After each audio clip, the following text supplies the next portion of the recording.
Muy buenas tardes. Damos inicio a este tercer encuentro del ciclo de conversatorios sobre patrimonio material e inmaterial.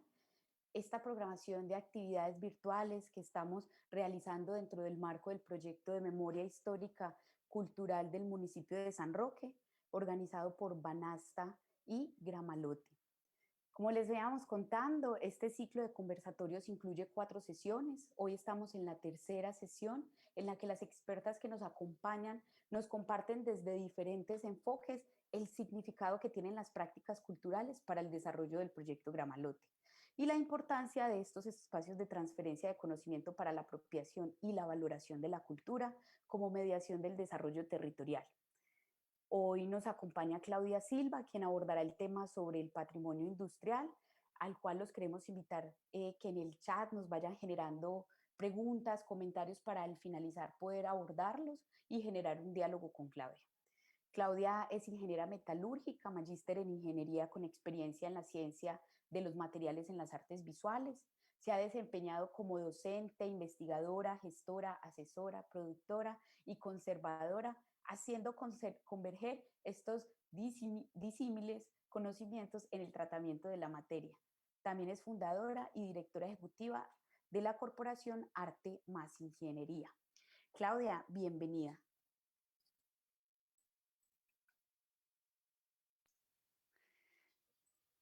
Bueno, muy buenas tardes para todos. Muchas gracias por acompañarnos en esta tarde, esta fría tarde de sábado.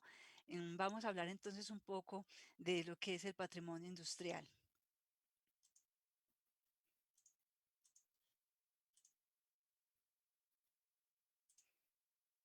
Bueno,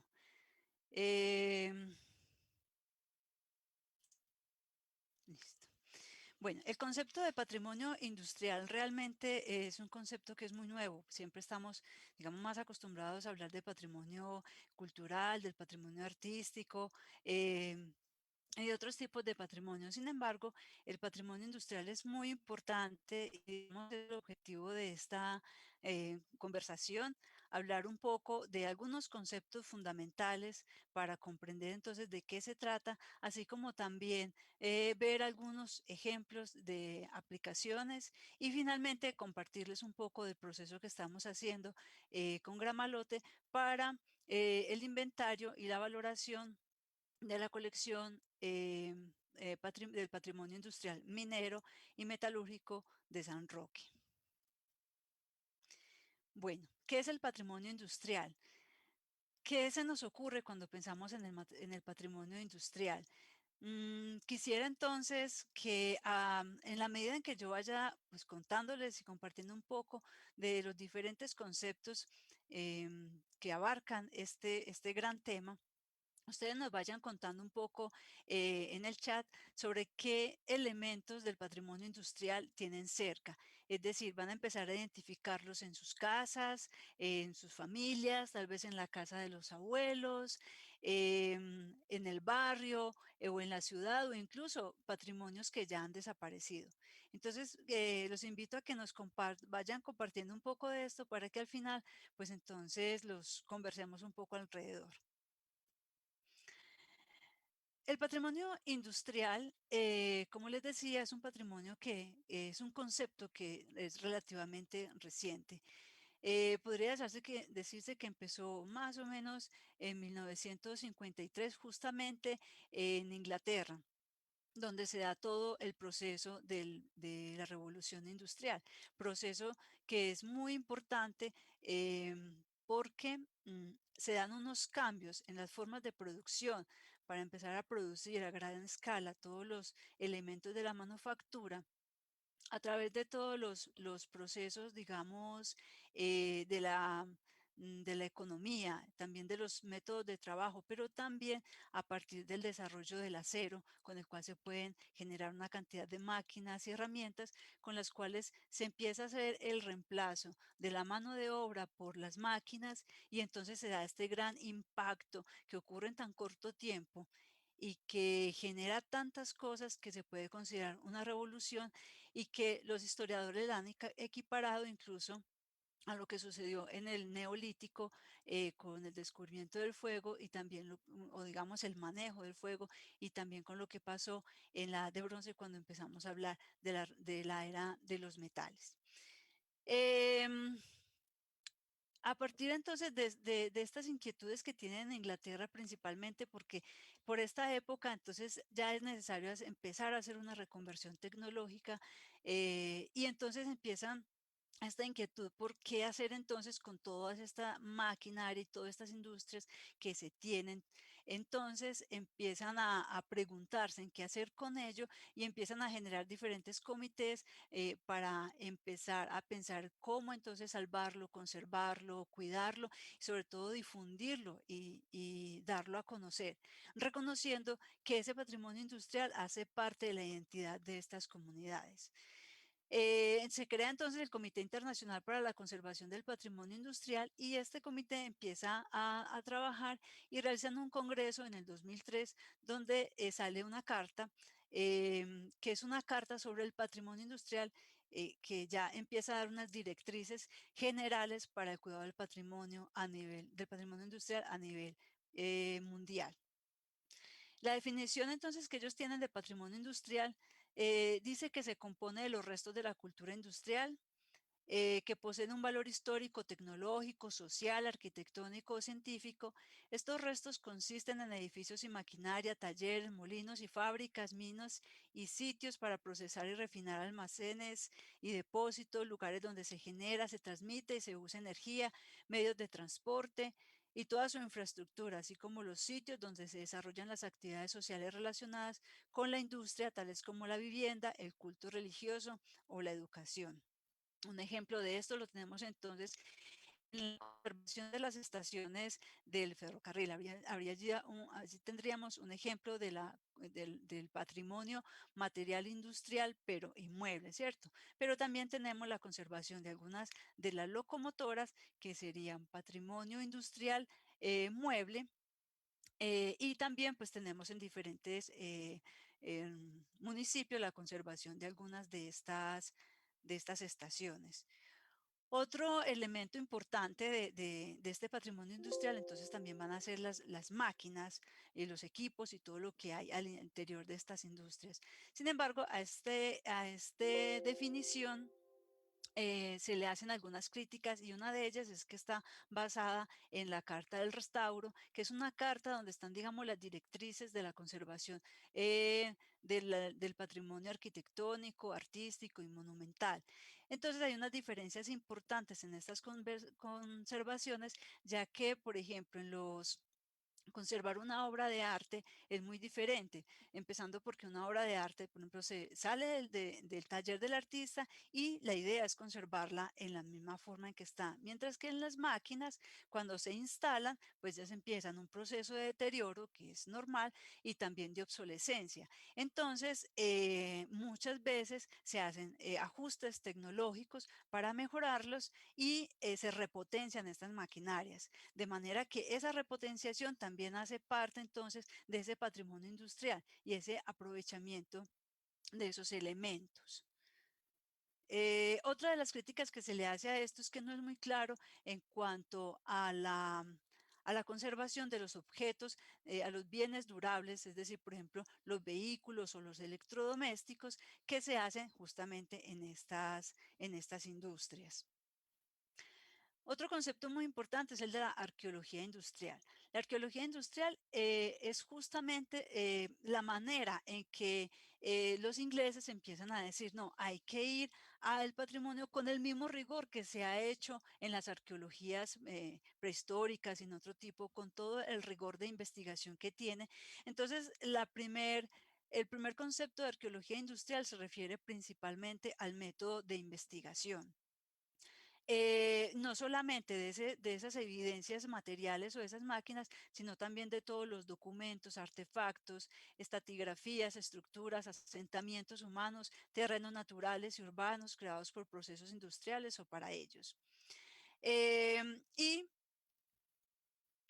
por ejemplo, aquí tenemos un asentamiento que es muy conocido acá en Medellín y es el barrio obrero que lo construyó la empresa Fabricato para sus trabajadores. Entonces aquí la empresa empieza a tener otra relación diferente con la empresa, porque ya no es solamente el lugar donde se hace un intercambio de un trabajo que realiza el obrero por un dinero, sino que empieza también la industria a hacer una cosa como una extensión de la familia, donde incluso algunos de los obreros que trabajaban allí, pues después sus hijos heredan sus puestos y se vuelve casi que una empresa, digamos, muy familiar o muy cercana a esto. El periodo del proceso de industrialización o del patrimonio de industrialización comprende no solamente el periodo, digamos, de la revolución industrial como tal, sino que también habla de la protoindustria, que es un proceso que se da en Inglaterra en el siglo XVI, donde se descentraliza la producción y empieza la producción de algunos artefactos y algunas cosas artesanales, y lo empiezan a hacer los campesinos, digamos, en tiempos que los procesos de agricultura le dejan libres.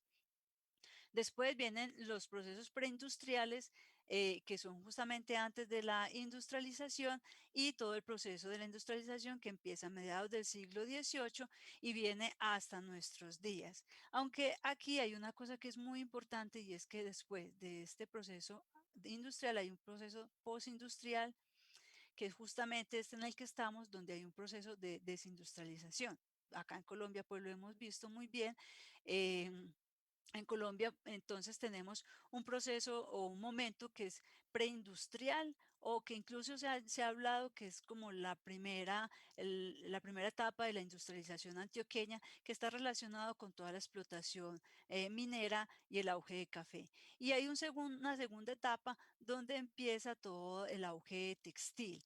Digamos que hay estos dos momentos, pero en general, más o menos en los años 80, empieza todo como a declinar toda, digamos, la economía y los aportes que hace la industria al Producto Interno Bruto del país, y empiezan a aparecer las empresas de servicios como las que más empiezan a hacer esos aportes.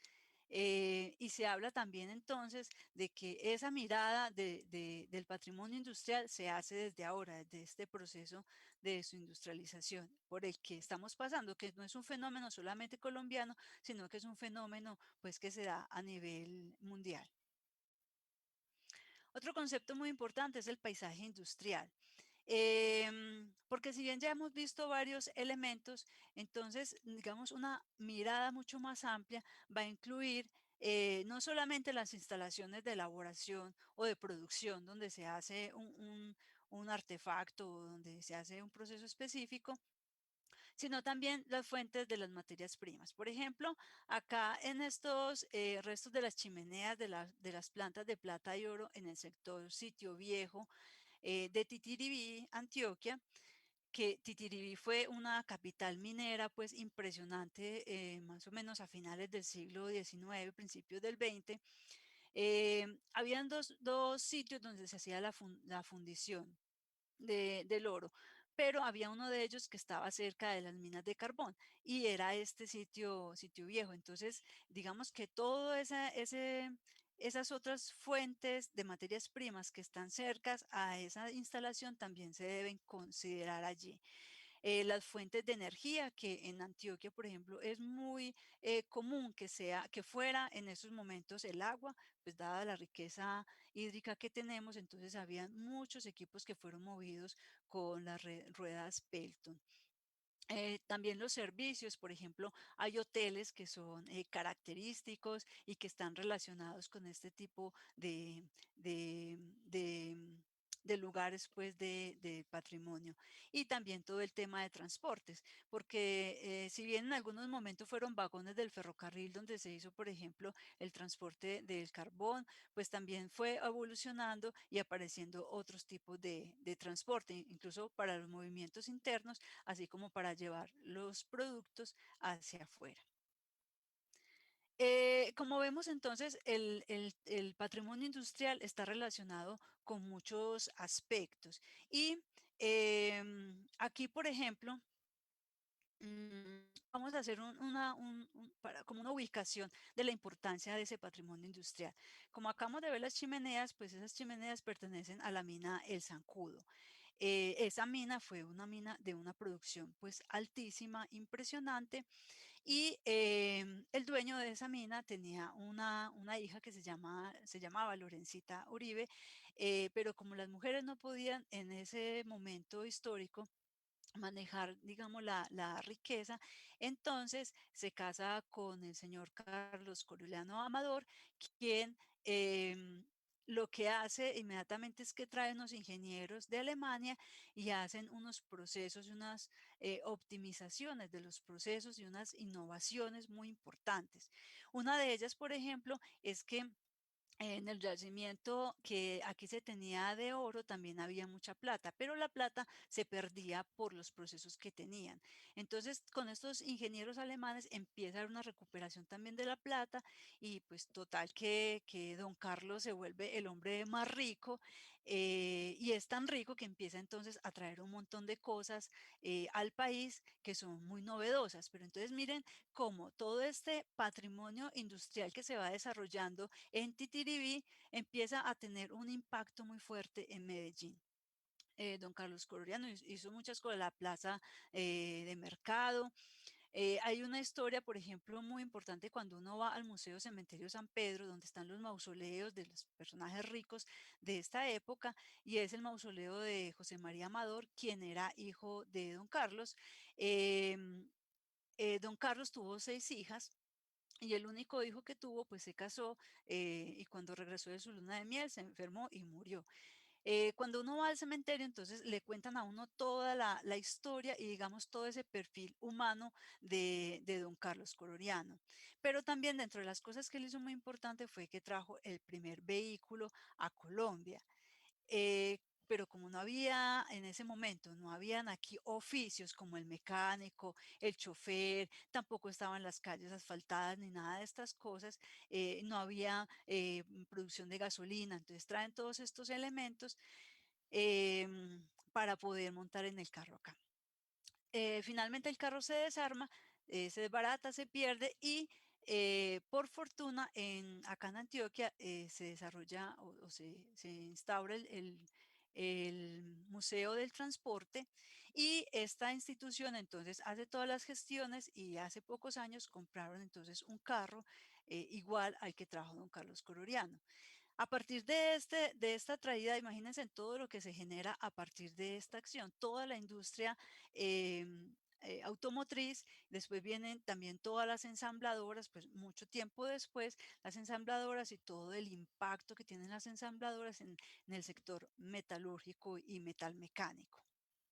Miren entonces cómo el patrimonio industrial, que es el que da como el inicio o es el que da el recurso para que se generen todos estos otros elementos, no está siendo bien reconocido. Valdría la pena preguntarse si en Titi pues, tienen, digamos, documentación de todos estos procesos metalúrgicos que se hicieron y que impactaron de esta manera, pues, como toda el desarrollo industrial. Bueno, un ejemplo que les quiero también poner como sobre cómo se ha aprovechado también o cómo se ha rescatado el patrimonio industrial es el ejemplo del Carmen de Viboral. En el Carmen, pues hubo también un auge de la cerámica que empieza también a finales del siglo XIX, donde se empiezan a instaurar diferentes talleres basados en que hay un recurso de materia prima que es muy importante en la zona, entonces empiezan a trabajar la cerámica. Este proceso va aumentando mucho hasta que, digamos, se funda una empresa tan importante como Cerámica Continental Limitada, pero esta empresa empieza a tener diferentes problemas técnicos, administrativos, pero además empiezan a traer loza china, muchas veces contrabandeada, y todas estas cosas empiezan a afectar el funcionamiento de esta fábrica. Fíjense, por ejemplo, los mensajes que tenemos aquí, que son pues también muy importantes. El tren del progreso, acá por ejemplo en estos dice, servimos para progresar, progresamos para servir. O sea que hay un momento que es muy importante y una, digamos, una promesa de toda esa revolución industrial y todo ese proceso de industrialización que es el progreso, ¿cierto? Entonces, acá se ve reflejado en muchos elementos, digamos, que se pueden evidenciar en estos letreros. Bueno, esta placa, por ejemplo, es una placa muy bella que se pone, estaba también allá en esas ruinas, donde se hace la conmemoración de los 40 años de la existencia de la empresa. Sin embargo, es muy triste porque eso fue, digamos, en 1994 y casi que en el 96 empiezan los problemas, dejan de pagarle a la gente se toma la empresa y empiezan a haber un montón de dificultades hasta que finalmente se declaran en quiebra y tienen que salir de allí. Se cuenta que hubo un momento en el Carmen de Iborar donde todas las personas estaban relacionadas con el proceso de la cerámica. Los hombres trabajaban en los talleres y en las fábricas, las mujeres decoraban, los niños hacían los mandados, en fin, toda la gente giraba alrededor de la cerámica. Y cuando se da todo este quiebre y toda esta decaída, pues la gente empieza a tener un rechazo muy fuerte por este patrimonio industrial y digamos que tampoco hay un reconocimiento de la institucionalidad para haber hecho como un proceso, digamos, de reconstrucción en ese momento. Entonces, acá vemos algunas de las ruinas. Esto fue en el año 2011. En el año 2017 volví y ya hay pues una cantidad de, pues ya casi no hay vestigios de todo esto. Fíjense muy bien en estas formas de transmisión de movimiento y fíjense muy bien que están hechas en madera. Yo creo que pues a falta del acero para todo esto, entonces se utilizaba mucha madera. Que es el mismo sistema que veremos ahorita también en los entables mineros. Incluso también estos molinos muy utilizados para la disminución del tamaño de partículas también son ampliamente utilizados. Después digamos, de todo este proceso que fue bastante doloroso, empieza un proceso de reconocimiento de todo este potencial del Carmen del Viboral y sobre todo empieza a reconocerse que la característica de la losa del Carmen es la decoración. Entonces empieza un proceso de conservación y pues que dura muchos años y empiezan a hacer, por ejemplo, como la calle de la cerámica, después hacen la calle de la loza, de la arcilla, construyen un parque que es muy bello, donde hay una chimenea, que es una obra escultórica, y mucho de este proceso fue jalonado justamente por un artista por el maestro José Ignacio Vélez.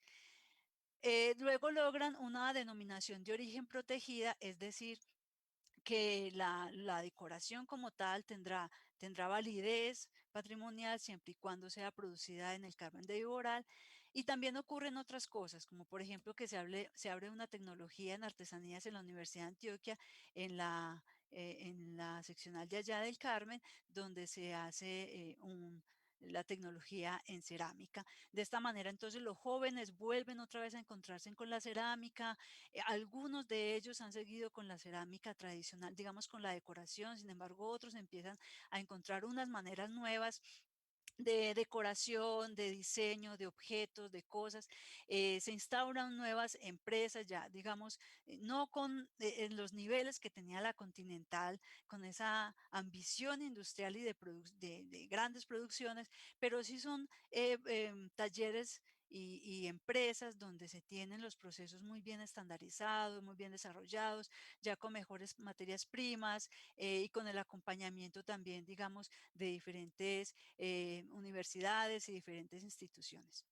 Entonces, fíjense cómo Si bien es claro que, por ejemplo, no, es muy difícil conservar una fábrica completamente en ruinas, porque además eso está en predios eso es privado, y bueno, hay un montón de intereses y de cosas allí. Fíjense en cómo sí se puede recoger toda esta información, todo este legado, y encontrar unos elementos o unas maneras de ponerlo en evidencia y, claro, activarlo, porque también está el Museo de la Cerámica, también hay recorridos, y cuando uno va, pues incluso uno puede hacer un día de práctica de cerámica. Entonces, fíjense cómo se puede recoger todo ese patrimonio y optimizarlo.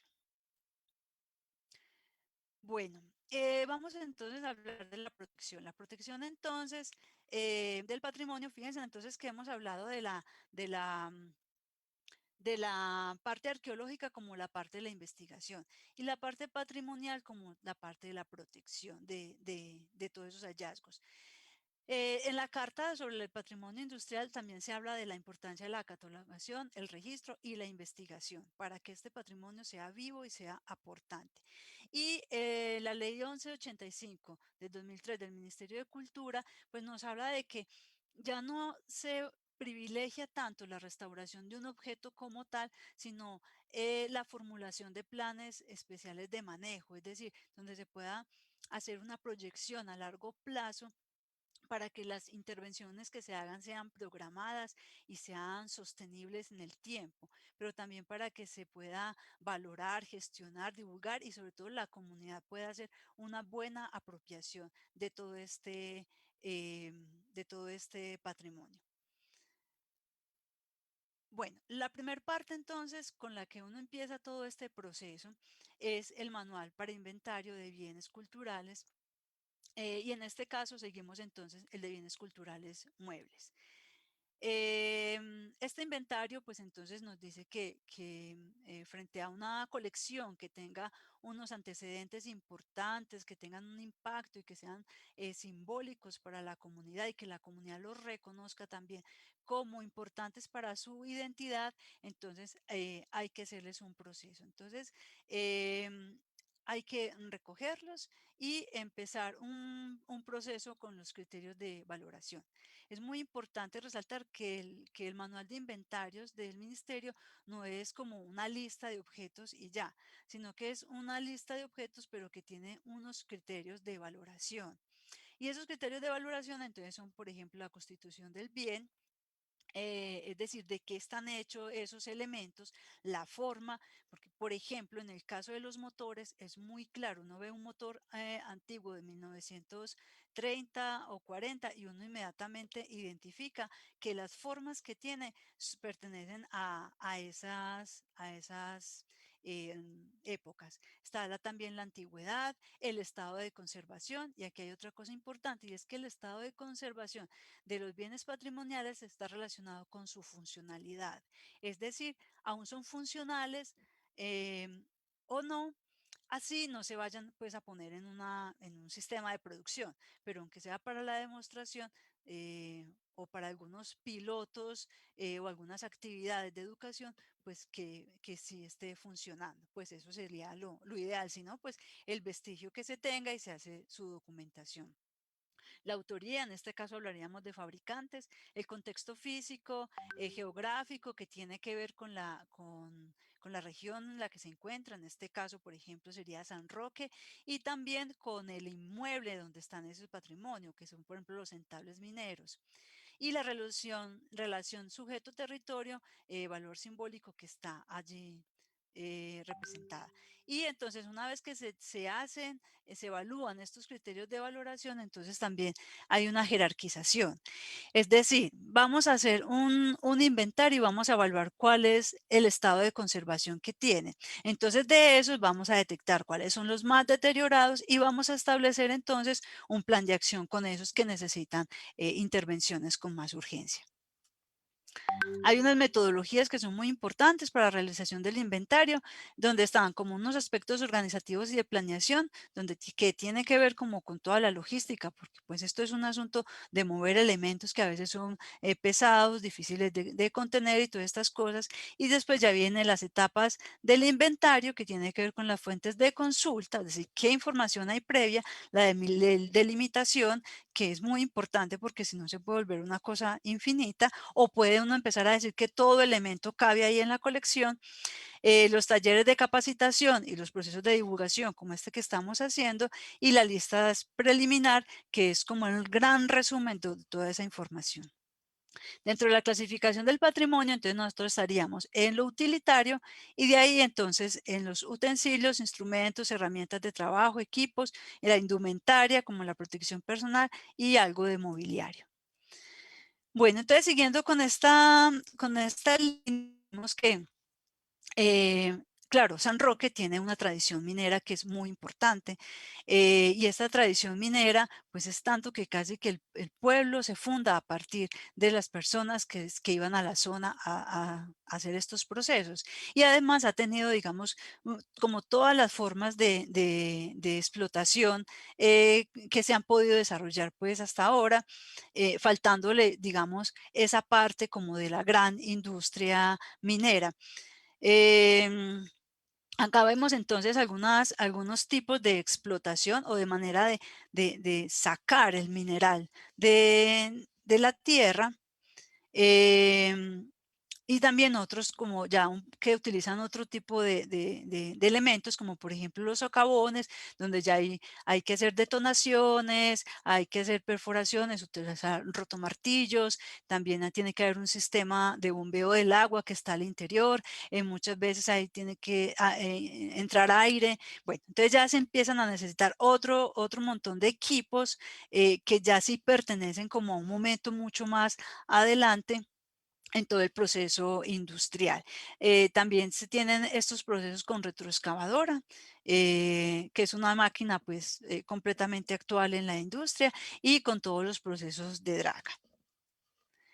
Esto entonces genera muchas herramientas manuales y también herramientas eléctricas. Entonces aparecen esa es la parte de la minería de toda la extracción, pero una vez que se obtiene el mineral, entonces se pasa a los entables.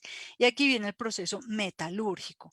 Es decir, entonces, ¿qué procesos hay que hacer para liberar el oro de todos esos otros elementos que tiene alrededor? Y yo poder pues obtenerlo para poder venderlo. Entonces, acá pues hay unos molinos o un entable, pues que fíjense en que tiene más o menos las mismas formas que veíamos ahora en la empresa cerámica, el mismo sistema de ejes y de movimiento de transmisión de movimiento a través de poleas y de todo este tipo perdón, de bandas y de todos estos elementos en madera. Y acá pues hay un detalle de un molino de arrastre, donde lo que se hacía era entonces en este pozo poner el mineral que se sacaba de la mina, pero ya digamos en unos tamaños relativamente pequeños, y se empezaba a frotar esa roca en la superficie de manera que se fueran llegando a tamaños muy pequeños. Muchos de estos equipos, como les decía, eran movidos a través de la energía hidráulica. Después entonces se tiene ya un proceso un poco más avanzado, donde ya se tienen estos molinos que utilizan cuerpos moledores, son tanques de aceros dentro del cual se meten elementos de un acero, pues que es muy especial, que tiene la superficie dura, y el mineral, agua, y entonces empieza a rotar, se cierra y se empieza a rotar de manera entonces que la fricción y el golpe que le producen estos elementos hace que el material entonces disminuya de tamaño. Al disminuir de tamaño, libera entonces partículas de oro, o también digamos que le prepara el tamaño para pasar a otros procesos como los de cianuración, por ejemplo. Una cosa importante es que también en algunos de este proceso también utilizaban mercurio. Entonces ponían los cuerpos moledores, el mineral, agua y mercurio, y así de esa manera entonces iban amalgamando el oro que se iba liberando allí. Y otros equipos importantes que aparecen, pues que son muchos, pero digamos uno que también es fundamental es el horno de fundición, donde ya se hace pues la fundición en diferentes procesos. No solamente el oro, sino que hay unos procesos intermedios donde también se tiene que utilizar estos equipos. Aquí, por ejemplo, vemos un horno de crisol. Por dentro tiene un vasito, que es un crisol que es hecho en grafito o en carburo de silicio, alrededor del cual va una llama que calienta el recipiente y calienta lo que hay adentro. Después, entonces, tiene un sistema basculante que se hace girar y se recibe entonces el material en este tipo de recipientes que se llama payonera. Bueno, cuando Gramolo entonces hace algunos años hace todo el proceso de recolección de todos estos elementos de la minería, entonces los recoge y los pone en estivas, porque pues son elementos muy pesados, entonces los pone en estivas y las cuales las marca pues muy bien y amarra allí los elementos. Pasa un tiempo y claro, pues estos elementos empiezan a recibir un poco de polvo. Muchos de ellos estaban cubiertos pues con plástico. Entonces, digamos que tienen un buen proceso de conservación, pero no estaban expuestos ni a agua, lluvias, ni a los rayos solares, ni siquiera pues a curiosos ni nada, sino que están muy bien resguardados. Entonces, cuando ya empezamos desde Banasta el proceso del inventario, lo primero que encontramos es esto. Entonces, de todas las estivas que tienen, a las cuales les hicieron un inventario, que es como un inventario como de bodega, que tiene pues como solo la lista de los materiales, de las piezas encontradas. Entonces empezamos a basarnos en esa información que hay en las fotografías para empezar a hacer el inventario. A partir de eso, entonces, se desarrolla una ficha, que es una ficha de inventario para cada uno de los elementos. Bueno, es importante también anotar que lo que hicimos primero fue una delimitación de la muestra que queríamos inventariar primero, y allí entonces escogimos una variedad de elementos que nos permitían como ver todas las posibilidades para ajustar todas las herramientas de recolección de información.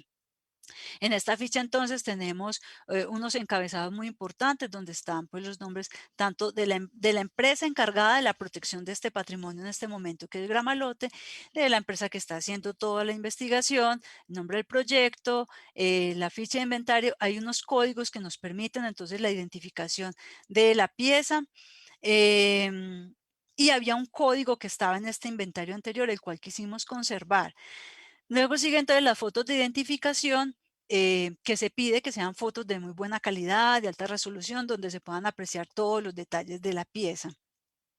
Siguiendo entonces con la información técnica, donde está pues una descripción, el nombre técnico, otros nombres. Por ejemplo, los molinos de bolas se conocen pues allá normalmente como cocos, las trituradoras como machacadoras. Entonces esos nombres hay que conservarlos porque son los nombres con los que los conocen, digamos, todas las personas. El tipo de material del que están hechos, la técnica, el material, las dimensiones, el peso, y bueno, alguna descripción general. Luego entonces encontramos los datos de localización, que es muy importante tenerlos, sobre todo porque con esta colección y con otros elementos del proyecto también se desea hacer o se proyecta hacer justamente un centro de visitantes donde las personas puedan reconocer todos estos momentos del proceso de desarrollo minero en San Roque. Entonces es muy importante estos datos de localización que la ficha tenga, porque también va contando la historia de esa pieza. Luego tenemos el régimen de propiedad, en este caso es privado, pero es posible que en algún momento empiece a entrar algunos elementos que sean, digamos, de otras colecciones. Entonces es importante este dato, así como la condición legal del bien, justamente porque pueden haber procesos jurídicos alrededor de esto. Luego tenemos el estado general del bien, que es muy importante y que hay que tener en cuenta que aquí bueno significa que la pieza aún es funcional, aunque no se vaya a utilizar en un proceso. Algunos deterioros, de los deterioros más frecuentes, entonces se hace una tabla general donde se puedan señalar y algunos defectos, digamos, especiales. Luego se ponen el estado en el que se encuentra de conservación, el estado, si la pieza corre riesgo, en este caso no corre ningún riesgo, observaciones generales y después los datos de control donde está todo el tema de quién desarrolla la investigación y cuándo la hizo. Como les contaba entonces, por ejemplo, este tipo de fichas fueron las que se encontraron pegadas de algunos de los elementos y haciendo una revisión nos encontramos que algunas de estas letras que se habían utilizado pertenecen a las iniciales de los nombres de unas personas que posiblemente están relacionadas con esas piezas. Entonces, esta información es muy importante. Y aquí tenemos entonces la ficha de inventario donde vamos a conservar el número de la estiva y el número de la pieza. Así quedaron pues como las piezas distribuidas, cada una marcada. Bueno, después de ver entonces todo esto, hay unas cosas muy importantes, un aspecto muy importante y es entonces cómo se gestiona este patrimonio. Sobre todo porque este patrimonio pues es un patrimonio nuevo, ya que la revolución industrial y la época industrial pues es algo muy reciente que aún nosotros incluso lo vivimos de alguna manera y hay partes pues donde todavía se sigue viviendo todos estos procesos de manufactura y comunidades que siguen con estos procesos muy vivos. Entonces, sin embargo, para muchas personas, el patrimonio industrial significa es un montón de chatarra que hay que botar, hay que vender por kilos, cosas que estorban, no solamente han generado contaminación y destrucción, que han llevado a los procesos digamos, de todos los problemas del gremio, de los obreros. Bueno, entonces, ven el patrimonio industrial relacionado siempre con este tipo de aspectos, desconociendo, como veíamos ahora, como el protagonismo y el eje tan importante que es, de donde incluso se pueden amarrar el resto de patrimonios. Entonces, hay que hacer, digamos, en esta etapa, un proceso de sensibilización hacia el patrimonio industrial.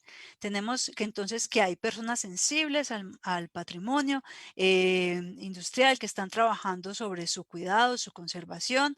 También tenemos personas que no son sensibles, como las que les contaba ahora, la academia, que no es solamente los temas desde la universidad, sino también desde los colegios, incluso las escuelas de todos los municipios que tienen este tipo de patrimonio, donde deben de empezar desde muy pequeños a hacer que sus niños reconozcan la importancia de este patrimonio.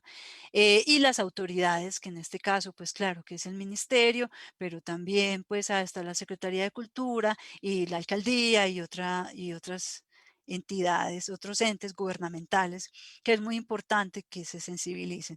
Así que el trabajo es bastante arduo para llegar, pues, digamos, a un proceso de protección industrial, de protección del patrimonio industrial y que no se siga, pues, perdiendo, ¿no? En Medellín, por ejemplo, hemos visto una pérdida de patrimonio industrial impresionante con la salida de las empresas, con el traslado. Ahora, por ejemplo, la última que van a trasladar es Coltejer, pero entonces yo me preguntaba, bueno, ¿y Coltejer sí tendrá como todos esos testigos de todo ese desarrollo textil tan importante que han tenido? Y creo que ahora, por ejemplo, para San Roque es una oportunidad poder recoger todo este patrimonio, valorarlo y recibir también todo este proceso industrial que viene de una manera muy objetiva, viendo todo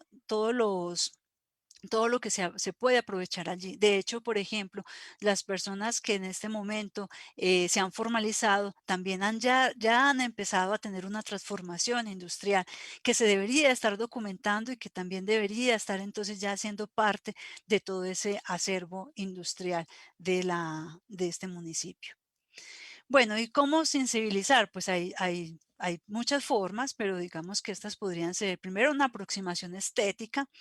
Los objetos de toda la revolución industrial pues tienen una belleza implícita, son objetos que siempre son simétricos, redondeados, que tienen una belleza en la manera en que optimizan su funcionamiento y optimizan, digamos, la producción en la que están. Pero también tenemos toda la parte arquitectónica, como las estaciones que veíamos ahorita, que también son de gran belleza. Otra cosa es la memoria y el patrimonio industrial. Y no solamente esa memoria, que digamos puede ser la memoria oficial, pero que está constituida también por los elementos de esas empresas, pues fotografías, diseños, facturas, libros contables, todo ese material, sino también por las personas que están allí día a día en esos oficios y en esas ocupaciones. Y finalmente, hay que activar el patrimonio. Una manera como se está activando este patrimonio es a través justamente del inventario, pero también con este objetivo que se tiene de tener este centro de visitantes en el cual entonces todas las personas van a poder disfrutar y conocer toda esta historia. Bueno, les agradezco mucho su atención y quedo atenta entonces a sus comentarios y preguntas.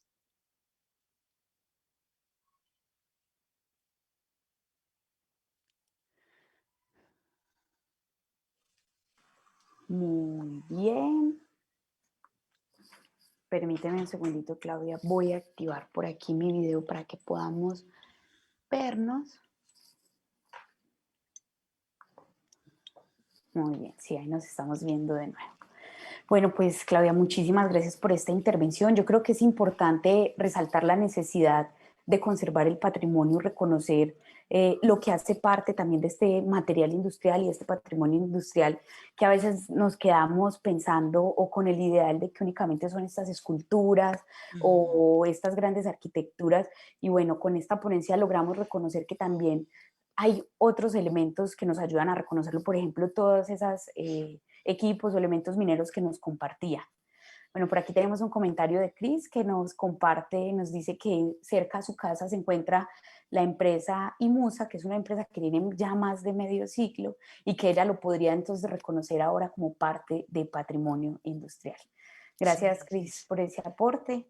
Y bueno, pues no tenemos más, tenemos varios saludos por aquí de Orlando Araque, tenemos saludos de Sandra Wickler. Bueno, queremos agradecer a todas estas personas que nos han acompañado y que nos comparten desde las redes también es pues su intervención en este espacio. Y bueno, así pues vamos llegando al final. No sé si de pronto algunas personas quieran ir generando algunas preguntas en el espacio del chat. Así las podemos ir abordando, pues de lo contrario voy a estar entonces aquí pues haciéndoles ya la invitación a nuestro último encuentro, el cual se realizará el próximo martes 16 de marzo a las 5 igual, donde abordaremos la importancia del patrimonio fotográfico y audiovisual en compañía de Carlos Arturo Montoya, que es el subdirector de contenidos y patrimonios de la Biblioteca Pública Piloto. Bueno, vamos a ver si por aquí Cris nos dice, bueno, aprendió mucho sobre el tema. Muchísimas gracias, Claudia. Orlando nos pone que muy interesante conferencia, muchísimas gracias. Y por último, César, que nos dice felicitaciones. Bueno, allí Bueno, tienes muchas todos estos gracias. comentarios de la gente que nos ha acompañado. No siendo más, nos despedimos, no sin antes agradecer a quien hacen posible este espacio, a la Alcaldía del Municipio de San Roque, a Gramalote, Colombia, a la Corporación Banastra Mediaciones y por supuesto a la Biblioteca Pública Piloto que se ha unido a este ciclo de conversatorios. Nos vemos entonces el próximo martes a las 5 p.m. Claudia, que tengas muy feliz tarde. Chao, muchas gracias. Chao, chao. Chao.